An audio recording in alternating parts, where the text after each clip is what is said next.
এরা আমাদের আশেপাশেরই মানুষ। আমরা এদের প্রতিদিনই দেখি।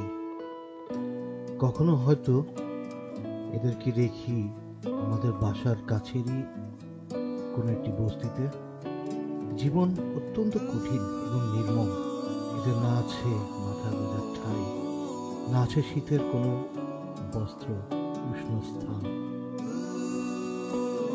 যে বয়সে এদের স্কুলের ব্যাগ কাঁধে নেওয়ার কথা, সে বয়সে এরা তুলে নিচ্ছে ময়লা আবর্জনা ভর্তি ব্যাগ।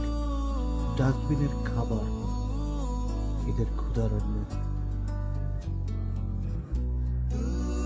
এরা আমাদের আশেপাশেরই মানুষ।